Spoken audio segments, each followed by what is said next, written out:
Okay.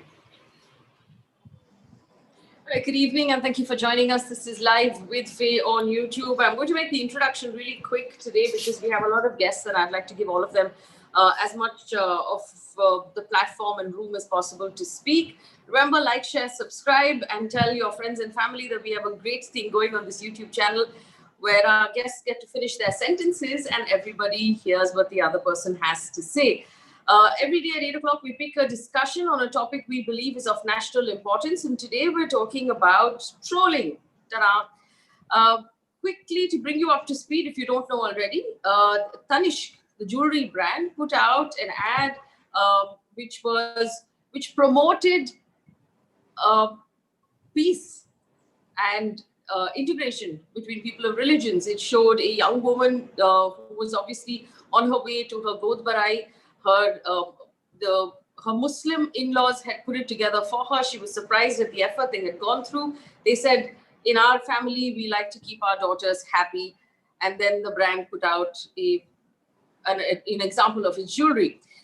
This ad had to be pulled off or was pulled off by the brand because trolls on the internet called for the brand to be boycotted for promoting what they called love jihad. They asked questions like, why was it not a Muslim wife in a Hindu household and why was it the other way around? Why is she only being acknowledged and celebrated when she has babies? Is she more than a pair of ovaries? So on and so forth. There were some reports that even suggested that the brand's employees were being targeted and abused online.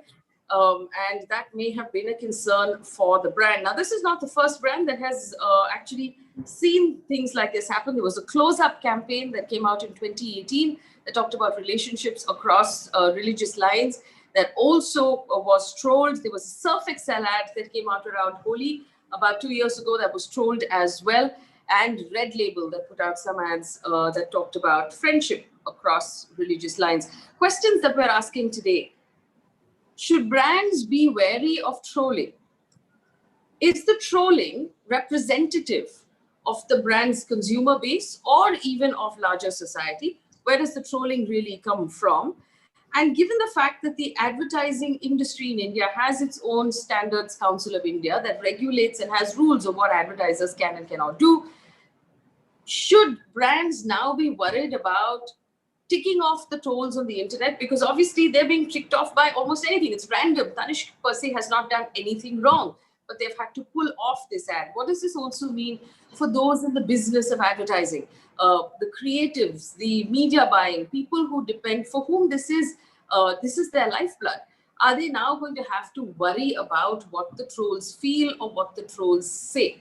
These are the questions we're asking, and I must tell our viewers that through the day, I got in touch with everyone I knew who was cool and awesome in the advertising industry, and they all said yes. So we have the most amazing panel we've put together. So I'm going to do very little talking today. Let me do an introduction of our panel.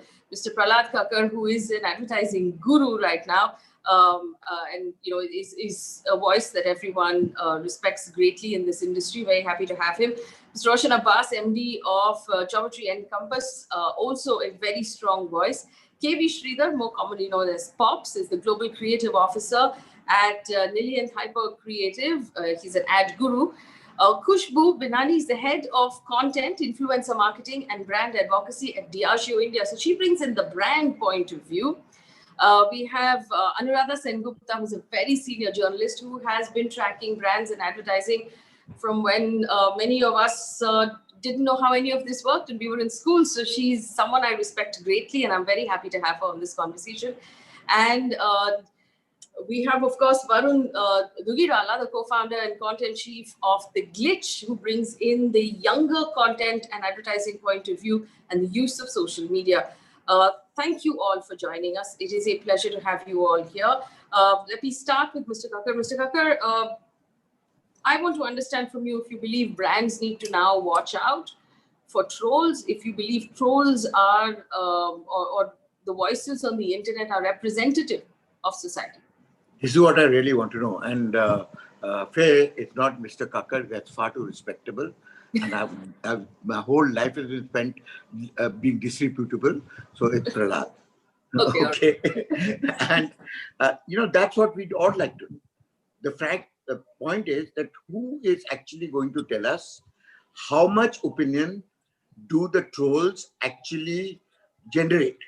Now, all of us have different theories on this, that this is a political agenda and every party has its own bunch of trolls that are paid for. Okay, and depending on how much noise they make and what kind of damage they can do all around, a lot of clients get very shy of the fact of running into controversy. Not Tanish so much, not Tata so much, because they've been known to take certain social issues head on, about remarriage, about dark brides, and so forth and so on. Now, the problem is that how do we reassure the Tatas and the clients that the trolls do not represent the large mass of Indians and necessarily Hindus out there, because we're an 80% Hindu country. And if they turn around and claim that they are actually representing that 80% of the Hindus, then it's something for a client to worry about, because they don't want to polarize the markets. They sell to everybody regardless. Okay? And if suddenly you have even 20% of the market dropping out because of a stance that they've taken, which their consumers feel that, okay, I don't believe in this and I'm not going to buy Tanish for whatever reasons, then it's something to worry about. And I sympathize with that. Pops, or I could also call you Mr. Sridhar. No, you can call me Pops. No, Pops is much better. See? How much does this impede the creative process, right? Because you'll have brands then come back and say, I don't want to sign on an endorsement with a celebrity who's controversial. I don't want to put out a controversial message. Let's not tick off anyone in government right now. So what kind of guidelines or what kind of sort of feedback have you heard from clients?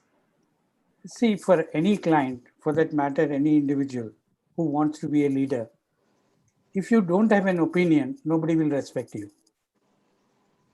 It's only because of your opinion people will respect you. So is for the brands. If brands don't have an opinion, and then if they don't take a stand on what they believe in, then they have no respect. They can never be leaders. If you see any leadership brand across the world, including India, and all these leadership brands, they stand for something. And then that stand is what will make people believe in their values and then rally around them. So taking a stand and then standing by that,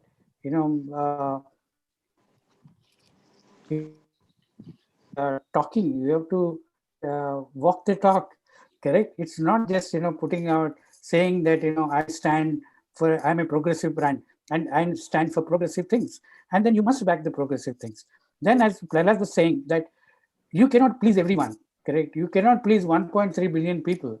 You have a target audience and then you say that, 10%, 5% of that is fine with me. That is my target audience. I am talking to progressive urban youth. Correct? And then you talk to progressive urban youth. If progressive urban youth think that something wrong with this and we shouldn't be doing in a Hindu country like this, then you have a problem.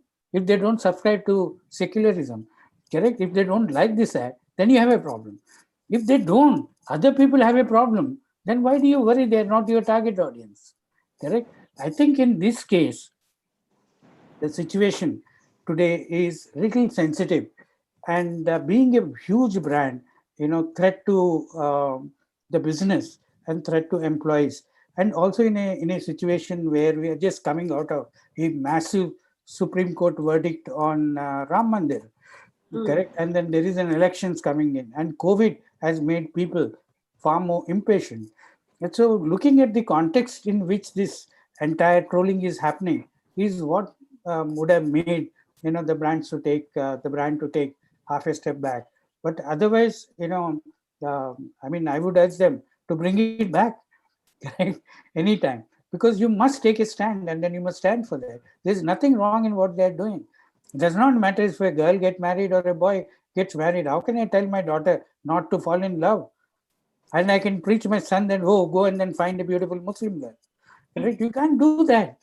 People fall in love, and then people who fall will understand that magic happens, and it's a beautiful family, and then a beautiful time baby shower is a beautiful time. You must celebrate. They are celebrating, and then there is a new India which is going to be born. Away from all this stupidity.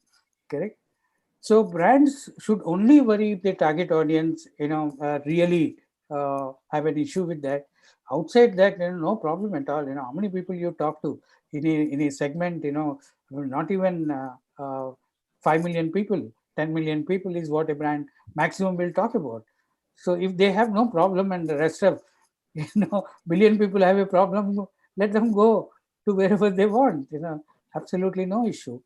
But the real issue is this trolling real? Yes. Is this anger real? If it were to be real, then you should be worried about the social thing, correct? And good advertising always thrives on cultural tensions which prevail in the society, which is the hotbed for creativity. And if you don't allow creative people to exploit and then to really bring the fertile things, how many brands? Times of India, Aman Ke Acha, Coca-Cola, India, Pakistan, vending machine. Correct. There's so many brands who have done and have been successful. Google, correct. There was no problem doing all Pops, that. how many of them are doing it now? And is this a different environment? Currently, yeah, it is becoming worse day by day, and then COVID made it even worse because people have nothing to do. Except troll. Yeah. So I mean, we shouldn't take it seriously. And then a lot of brands, some are genuine. When a Banana Republic changed their logo, and then people didn't want. When Air India changed their logo, people didn't want.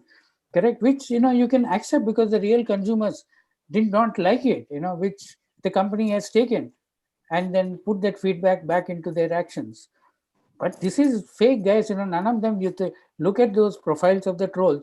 You think that anyone would buy gold jewelry in Tanish?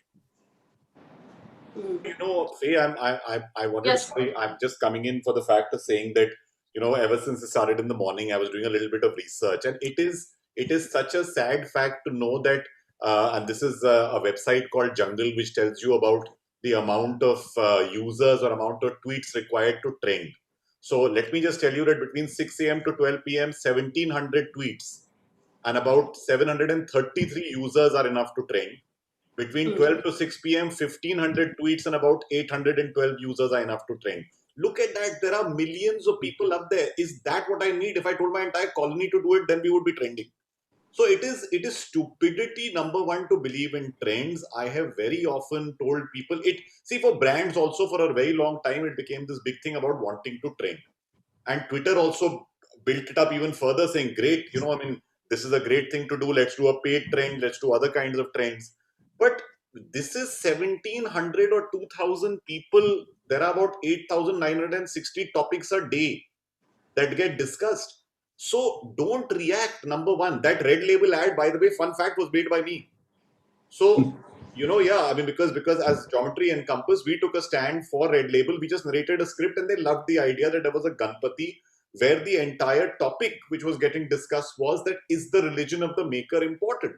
Now, it was put out beautifully. It was put out sensitively. Unilever stood by the ad and just stood by it and continued to stand by it. And there was a time that I remember we were all a little concerned. But the fact was, at the end of the day, just what Pop said, that there is a creative tension. But if you look at just on the other side, look at the last 3 days. For 2 months, we've trolled Bollywood. Then one day we trolled Dhoni. And when they finally found out the guy who was trying to troll Dhoni and who made that absurd, crazy rape threat, it's a 16-year-old boy sitting in some place. I mean, Yes. What are we becoming? Where are we going? It's just this, that yes, material threats obviously exist and you don't know what's happening behind, who's giving who what calls and telling them whatever. But it's just becoming, I think that outrage has become perhaps a fashionable thing to do now, and everybody just feels that I get noticed. Suddenly I am noticed. There are websites on Facebook, there are groups that every day discuss, here are the top 10 topics of today. What are we going to trend tomorrow? It's there. It's out there. This is what's happening. Faye, I'm going to jump in because the point Roshan makes to how representative are these social media trends, what is it that we are hearing, who actually is trending what. As a news journalist with a news channel, you have seen how even editors of mainstream media have handed over editorial discretion to social media trends, right? We know that. We are privy to that. We've experienced it. We've been frustrated by it. That's one. Second thing is brands are doing, and the companies that own them are doing exactly the same thing. They're going down that route. Now, having said that, let me say on the record that I've read the statement that Tanishq has put out. I find it cowardly. I find it mealy-mouthed. Do I not understand that business needs security, business needs to be safe, play safe? Of course I do. But having said that, today we are living in a polarized society. People expect you to have a stand. You take a stand, you stick with it. Don't get out on the street. Don't do reality issues. Don't do real themes in your creative interpretations. If you cannot stomach the heat and blood that you will get on the streets of India today, and I mean literal streets, I mean social media streets, I mean drawing room streets. These are streets. We are living in polarized times. We are living when everybody is ideologically conflicted everywhere. It's not just social media, it's in your family drawing room, right? We are aware of that. It's in companies. So brands have to get with the times and they have to take a stand. Let them take whatever stand, or let them completely tune out of this, live in la la land and show happy smiling people and the product. In fact, don't even bother spending on advertising. Save your bloody money. Okay, save your money. Just put out the new Tanishq Ekatwam range. Yes. 4 images, put your pricing over there and you're done. Because in today's day and age, whatever you say and do will be interpreted through ideological polarized lenses. People are looking to scrap. People are looking to give each other a bloody nose. So if you want to do creative themes and interpretations and based on reality, then you take a stand and you stick with it. Otherwise, just don't go there. But please do not put out mealy-mouthed, cowardly statements like the one Tanishq has just done. And it's a pity because the brand has good advertising history, you know. And Anuradha, also just picking up from what you said, so obviously the process of this ad would have been that somebody would have briefed client servicing, creative would have drawn it up, they would have pitched it to the client would have said, very good. So it's gone through. They would have done a focus group. Yeah. They would have done a focus group. I mean, they did, they should, they do. This is what, you know, most advertising creative people like Pops and Prahlad would hate focus groups, but they do focus groups. They're not doing it. I don't know. Because I haven't done, you know, I haven't really dealt with advertising and marketing in a while now, actually. So brands still do focus groups. Yeah, so Khushboo, speak for at least your brands right now. Do you do focus groups? So unless they were living under a rock, their focus group was okay with it, I would imagine. Yeah, I mean, consumers have no problem, you know, they all love it. Exactly. The very purpose is you're trying to pitch it to the progress women like we have on the panel. Correct? If you guys like it, everybody will like it. Correct? But the people who don't like it are not the consumers anyway. So what is the point? What's the point? I was saying you're usually testing with your consumer set. So you're trying to gauge how they react to it. But it's that set, like Pop said, it's the set that you know who's already interacting with you as a brand. Possibly you would not be interacting, you know, when you're doing these focus groups with the people who are reacting for them. I feel, there's another amazing thing which I just noticed, which is that, you know, this will be the first ad in history that while it has been taken off air is being seen by more people than ever before. Everyone is sharing it, saying, I love it. That's what, like, my entire timeline is filled. So, I'm just spending time reading the comments of people looking at the video where we are discussing the ad being taken off. So this is like troll inception. Could it just be brilliant strategy by someone like Varun? I don't think, I don't think so. And that's a strategy adopted for many years. They always speak in Bollywood, which is now discredited. Bollywood says that if you want a film to work better than it could ever deserve to, have it banned initially. And especially by the government. So then everybody in the whole country wants to see it. So it's kya hai? Kuch to hoga. No, so Varun hasn't spoken yet. Varun, how often do brands come in asking to trend, asking for like, I want to become viral, create a video that will become viral? So, I mean, I'm trying to gauge how important it is to brands that Twitter likes them or Facebook likes them. So to be honest, those words do come up very often from time to time. But I think largely how a lot of brands are looking at this and what they've learned is the fact that, we're no longer dealing with a bottle with a note you're throwing into the sea, right? You have that string attached to it forever because at some point someone's going to watch something you made like 3 years ago and still going to have a point of view about it. So I think we're more mindful now about every single point of view and what they might say, what that comment might do. If someone digs up something which you made a while back when your brand stood for something else entirely.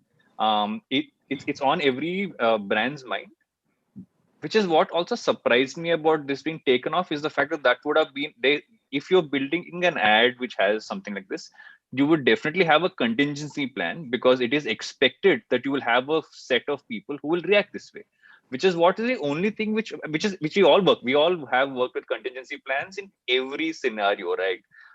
We did a piece for Close Up a couple of years ago, which really spoke about different kinds of couples, and we spoke about interracial, we spoke about we spoke about same gender, and we expected it. We planned for what our response would be.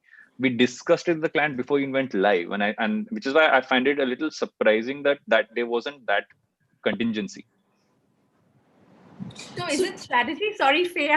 I'm sorry. You should do the questions, but really, was it strategy? Which part? The controversy. I don't think it. I don't. When I look at the film, I don't think the film was made to be controversial. I honestly felt that it also very honestly it didn't feel like something which made me look back and say, okay, 1 second, I really have a point of view about this. I saw it. It was sweet. I moved on with my life, right? And only later on, I suddenly realized when I went onto LinkedIn that there was some people posting about it on LinkedIn of all places. So then it's not just on Twitter; it's everywhere.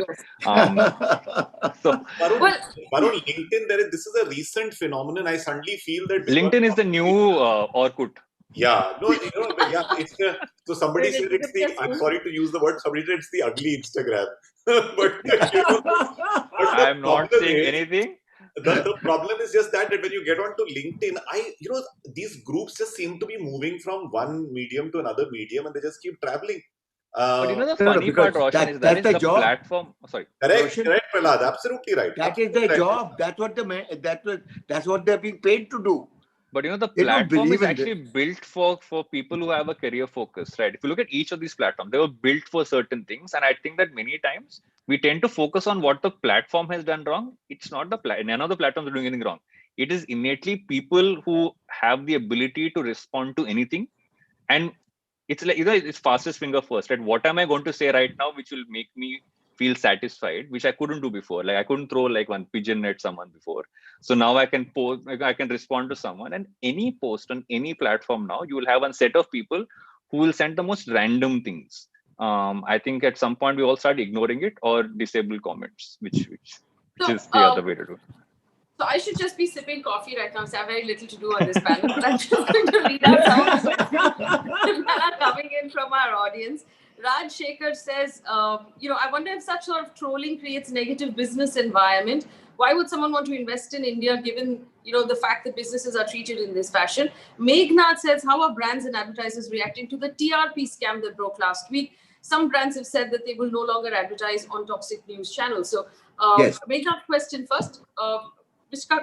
Prahlad, we had this conversation about the fact that there is this whole TRP problem, but I just want to step back and now look at all of this together. All of it affects brands and advertising. Is this now a toxic environment to do business in? Now, Mr. Bajaj from Bajaj Autos and Paliji have taken a stand and have said, we are not going to advertise on toxic channels, and they've named the channels. Now, well, it depends on who supports them and who doesn't. They will either make up that big dent in the advertising revenue, or they won't, or they will be discouraged to put out toxic material. Because if enough advertisers turn around and say, we're not going to advertise with you and take a stand, and say because you are spewing toxic material, then it's going to dissuade them from actually doing that. Because right now they're doing it because they think they get TRPs. And they're getting TRPs because they're fiddling the TRPs. So what happens tomorrow? What happens tomorrow if there's a hashtag boycott Bajaj, hashtag boycott Parle-G biscuit that trolls push out like they did for Tanishq? Then what will those brands do? They will turn around and stand their ground and say, all those who want to boycott us, please go right ahead. We have enough support to keep us going. So don't worry about it. So just to add face to something Prahlad said, I mean, I don't know if you guys are aware, but like, say around June, because of the conversations that were happening in US around Black Lives Matter, a lot of MNCs actually took a stand saying that we are not going to advertise on social platforms, which kind of are spreading, toxicity, or are at least not having the right measures to control toxicity being spread.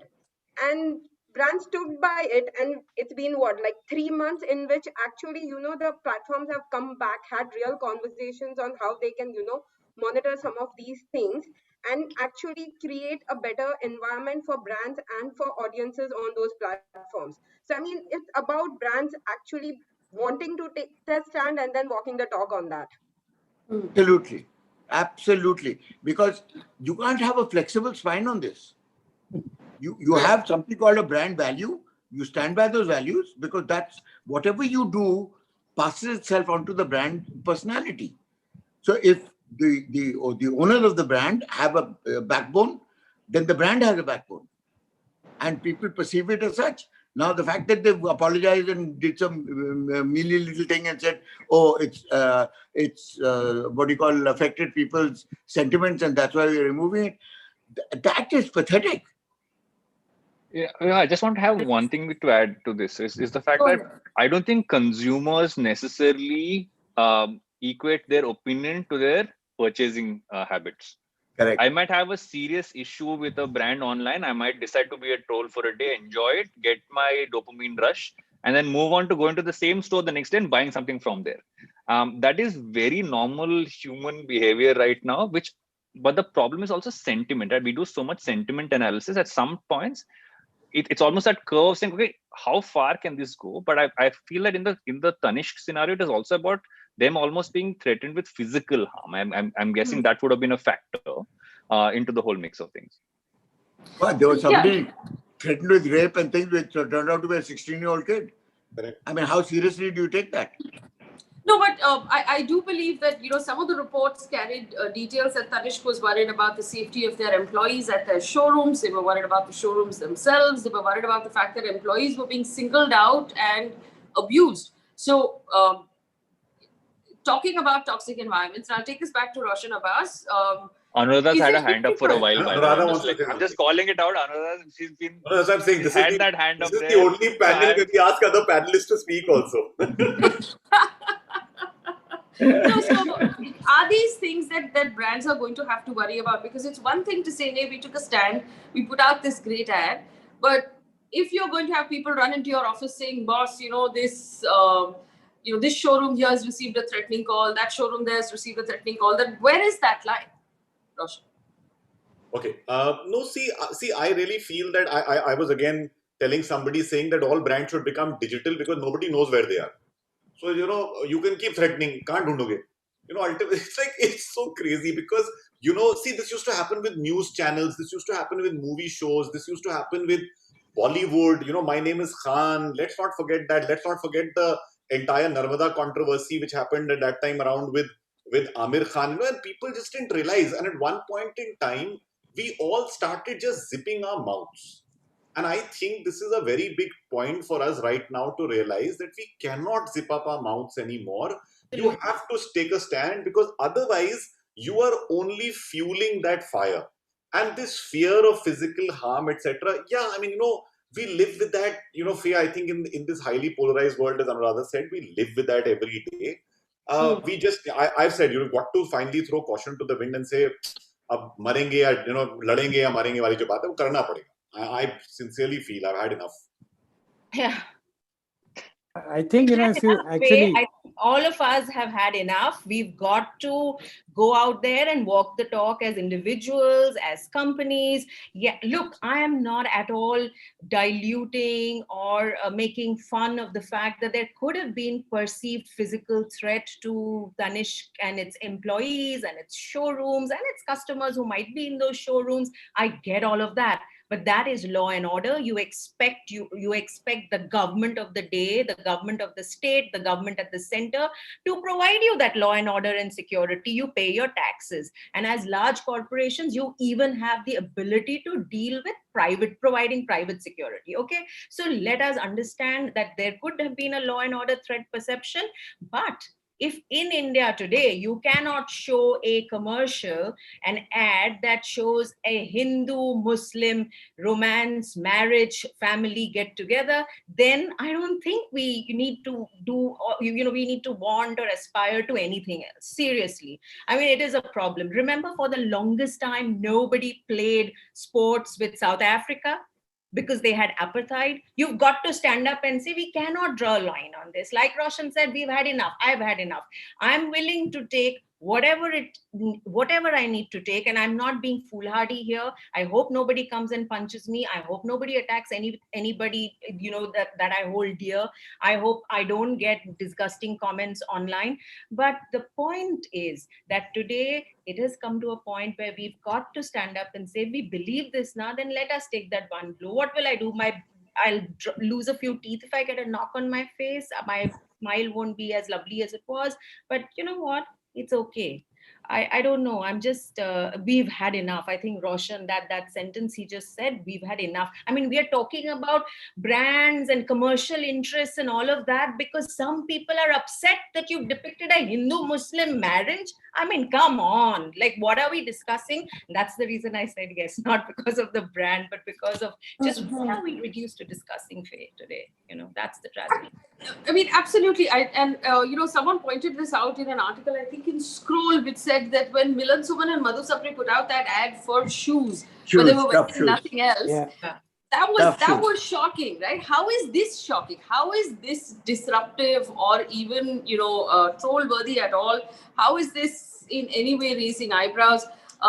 Pops has been silent for a while. You are going to, obviously, clients are going to come back and say, oh, pata hai na, Tanishq ke saath kya hua tha? So can we start being a little more careful? What is your response going to be? Yeah, there will always be some backlash. If you can't stomach, you should enter there. Anuradha put it very, very beautifully. And I mean, if it is the stand and then the purpose for which the brand exists, I will fight for it and then make even client do it. Because it's for the brand and brand has got a voice and it serves a purpose to its consumers. If it doesn't, if it actually goes into some kind of gimmicks from there, then you will warn them, this is not the right brand tone. This is not the brand values. This will not serve the purpose which you have promised them. And then you stop that. If we within that, here, that's the purpose of the brand. Otherwise, where is progressiveness? There is no progressiveness. If you want to stand for progressiveness, what is progressive? Correct? It is not that wearing a skirt is progressive. It is the mindset. It is what you do. That represents the.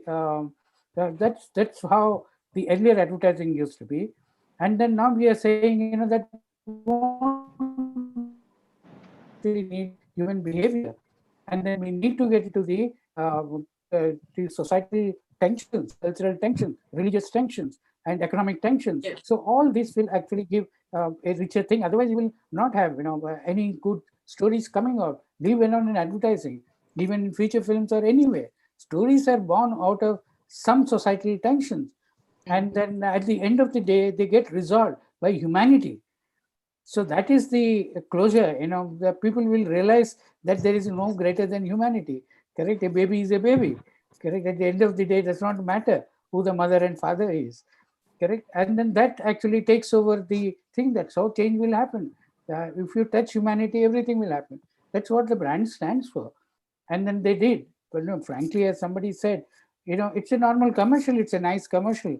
Nobody would have raised their eyebrows, anything. But suddenly, trolls have started seeing a different meaning in that. and then juxtaposing with the love jihadi pictures, from internet, and then started, making that. That became, and you can see anything in a white paper. So that is Yeah. up to them. But if you start taking it seriously, when majority of your target audience are reacting that way, nobody in my 43 years of advertising, I have not seen any client asking me to do a controversial ad or a racist ad or anything which will actually create some kind of disruption, Tension. the tension in the society. Nobody does that. Nobody intend, because you want people to like you, not hate you. That's the purpose Yes. of advertising, correct? The brand Yes. love is what an agency, entire agency, Sachi, has been built about. So, I mean, that's the reason why you do. And then nobody does that for any other reason but to connect with their customers. So, as long as you and your customer relationship is fine, as long as people benefit from the voice of the brand, there was a time when we used to look up to politicians as inspiring leaders. Today, we look up to brands to inspire us because there are no politicians, there are no industrialists to set any examples for us. At one time, it was industrialists and politicians. We used to have their pictures in our drawing rooms. And then today, what do you see? A Nike, an Apple, Steve Jobs, correct? Something else, because brands are driving change, and then they are becoming thought leaders. And if they don't do it, who else will do it? And then if they can't, they will not survive, because what you can produce, 10 other people can produce it at the same cost or lesser cost. So where do you stand? What makes you as a brand today? Is the leadership, is the purpose driven, is the values which you stand for, not the value additions of precious stones which you can add. Somebody else also can add that. What Apple does, and Samsung can do it within 3 months. What Samsung does, Xiaomi will do it in within next 2 months. So what is the difference between one brand to another brand? It's the values you stand for, and if Yes. you compromise on those values, and if you don't stand by those values, you will lose your place. So that's the simple. Very well said. Amrit Tansu Nanda, and I'm reading out the super chat question, so I encourage our viewers to use the super chat feature. He says, if capitalism is the future, brands need to be vocal about the kind of society they're shaping.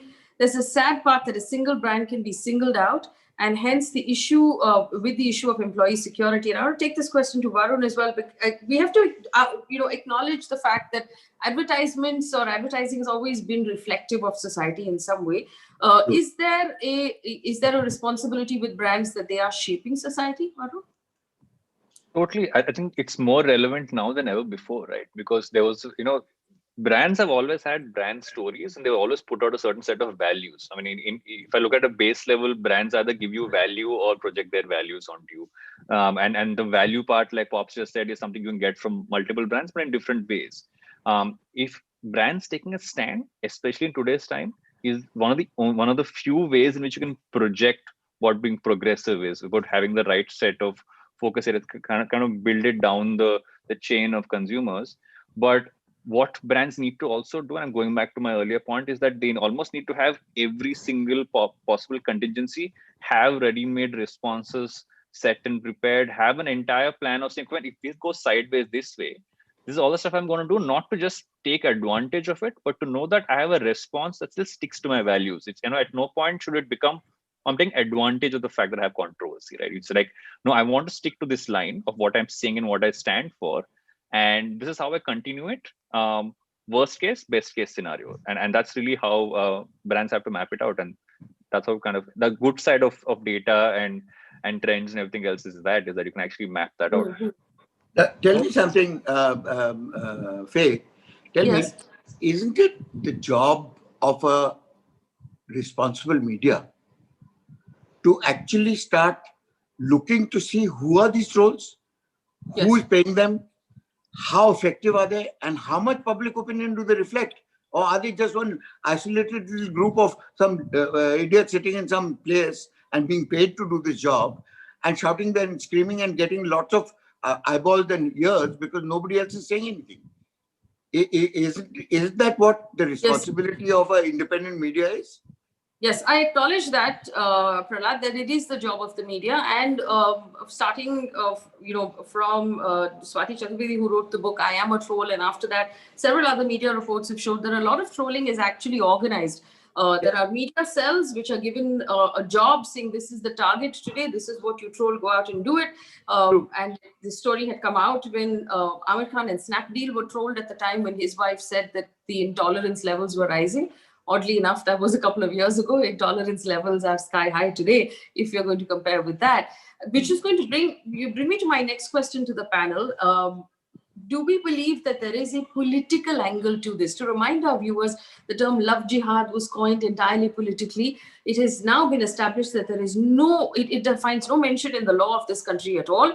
And quite frankly, personally, love jihad basically assumes that women are gullible creatures who can be, tricked into marrying someone and have no mind of their own. So that's shocking as well. But I want to understand if you believe that this has any link at all to our political scenario, or if there is a political background to what we're seeing specifically with Tanishq and other brands right now. Anyone who wants to answer this question? All trolling is political, whether it's one party or another. They use this as an opinion, body. They use it to increase their presence and their dogma and their philosophy. It doesn't matter what political party it is, whether it's the communists, whether it's the rightists, whether it's Congress, whether it's anybody. But everybody today has a cell which actually specializes in trolling. So they're using it like an extension of a political agenda. When everything has got reduced to propaganda, see everything. I mean, it's very clear. Look at it. What do we have? Are we left with conversations? I mean, I'm just so happy that for 45 minutes we all are talking, right? I mean, there is at least a conversation on. There is nobody screaming and calling Salman and uncle and everybody and whatever. I mean, it's ridiculous. See, that's why I'm saying that the fact that you can have a conversation. And let me tell you, whenever I get a little agitated, I put off Twitter for 3-4 days, because Twitter has become, unfortunately, this place where people believe that in those characters, they need to get that point across. And I had said this years ago, saying that there should be a button by which you could just call your friends on Twitter, and the minute they did, everybody would just come and swarm, because then say, see what I'm saying, aao na, agar one-to-one karna hai to karo.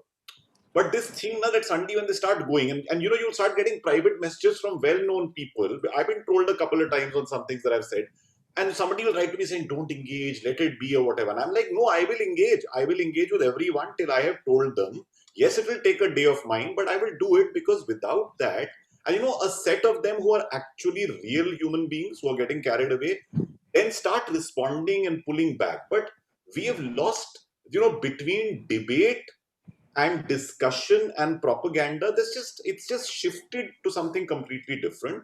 And what people do not realize, see, 2 days ago or 3 days ago, when the cameras turned on news people instead of on celebrities or other people, everybody suddenly turned and said, oh, paying them back in their own coin. My issue is, don't pay anyone in that coin.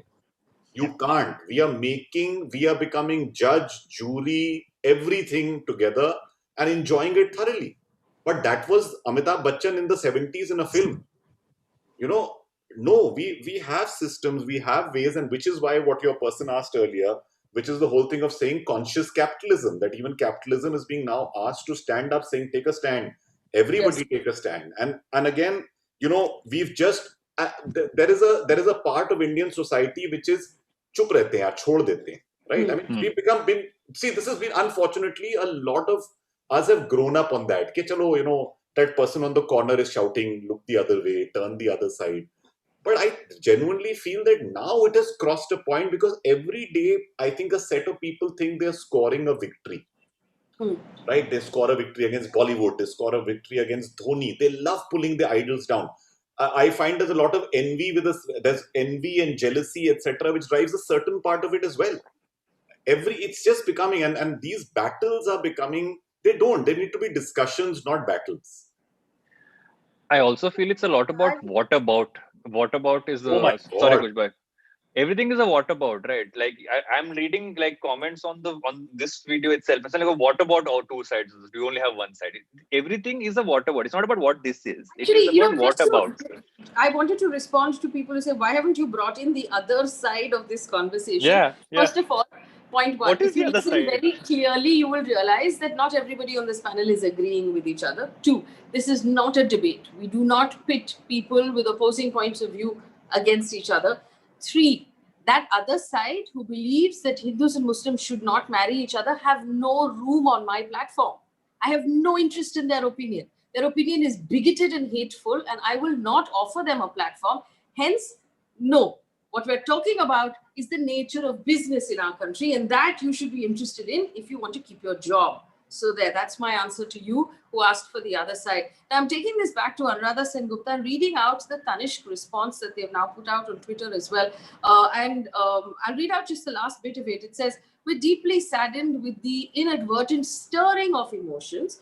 We draw this film keeping in mind hurt sentiments as well as well-being of our employees, partners, and store staff.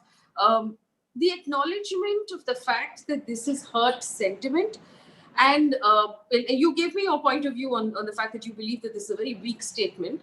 But I want you to also react to what Prahlad said about the fact that a responsible media should be perhaps digging into who these trolls are, who's putting them up to the job, who's paying for their lunches while they're trolling Tanishq. Again, this this package being left at the door of the media, Anuradha? Look, didn't the Mumbai police say just a few days ago, last week, that they found 80,000 fake social media accounts? It is not the media's job to investigate who is a troll, what is genuine, what is a bot, where the bot is bought from. That is not the media's job unless you're a fact-checking site. And there are a few really good ones in that area. Okay, so that is not the media's job. The media's job in this context is to be able to identify what the real issue is. The real issue is yes, it is about a brand, yes, it is about advertising, but the real issue is that people are trying to impose what India should think at this point of time. They're doing it to the movie stars, they're doing it to they're doing it to brands, they're doing it to everybody. And that is the real issue. Media, whether it's mainstream, whether it is social media, individual broadcasters, all of us need to weigh in to put the journalistic lens, which is about ethics and about doing some due diligence, about asking people questions. Look at what Roshan, he did his due diligence and came to this conversation, right? He checked the number of tweets that made something trend, okay? That is what anybody reporting on this issue in the media, whether it's business media or not, should have done. Okay, that is what we can do. There's no investigation of what is a paid for account, what is a fake account. That is beyond the purview of media. But what Roshan did, that any self-respecting journalist should have attempted to do in their coverage of this particular story. And then the editor's role should have been what you and I are trying to do today, which is trying to say that, look, where do we draw the line? And we should, all of us, try and draw the line. I'm getting some negative comments because I'm being so out there, but it's okay. I think it's time to, this much and no further. Just adding to something that Anuradha said, I think when the reactions are at a mass level and the world is reacting, I think it's much easier to make out, like say for example, if you take the Ariel Share the Load campaign. Now that came in your, mine and everybody's feed, because that's where the world was talking, and it was not just a bunch or a certain segment of people conversing about it on a single platform and create a trend. It would pop in your Facebook feeds, it would pop on your Instagram, you will see it, popping in your stories. The sentiment that the world is talking about it versus it's getting trolled, and then the trolling is happening by a certain sect. I think it becomes a bit like, it's not rocket science. I think it's a bit of an obvious one for people to understand when actually people are reacting to it. Well, while I have you on this, Khushboo, we have a message from Nilanjana Som who says, Tanishq must remember that they've always made ads and products for strong women who don't need the approval of society. Our faith in the brand is due to the dignity of the Tata Group. Taking down the ad is highly disappointing. This actually echoes what Pops and Prahlad had said, that basically cater to your target audience. And from inside of the brands that you handle, now you don't put out advertising because of the nature of the brand, but from inside of the brands that you handle, tell us what the process is when you put out communication for people who are not part of the industry. How many sort of rings of testing does it go through before it goes out? So I think, say, for us, I think it inherently starts with a belief that, as advertisers, we are spending like billions, if not trillions of dollars out there. And that means the owners to shape a certain, cultural narrative, to shape, society to an extent also lives with brands and marketeers. And we have to take that responsibility. And to take that responsibility means that we also should be strong enough to take a stand. And if we take a stand, to what Varun said earlier, you always know the pros and cons when you are taking a stand. No brand or no marketeer ideally would want to go into it blindly. Possibly in Tanishq's case, they wouldn't have expected this kind of reaction. They might have, expected chatter and conversation. They would have not expected trolling, because if you look at the ad, it's a good ad. It's, to me, it feels like a very normalized ad. I have, friends, are into interfaith marriages. So it doesn't feel, I mean, I had to see the ad twice to understand why people were reacting, because it was not obvious to me. So, I mean, and when you're testing with consumers like me, because those are the guys who test, consume the brand, who are the ones interact with the brands. You're never going to find that sect which is sitting and trolling to go and test your brands with, right? I mean, they're not even going to feature in the list that Nielsen's of the world would have, because you don't know where they exist and how they exist.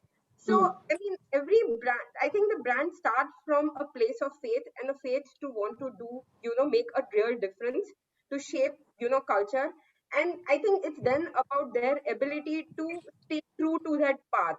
I mean, they know what to expect. They usually are ready for a reaction to the controversial nature of their communication if they're putting it out. And if they have taken a decision to go on air, ideally, then, they know what is the risk that they're signing up for, and then they should, walk that talk.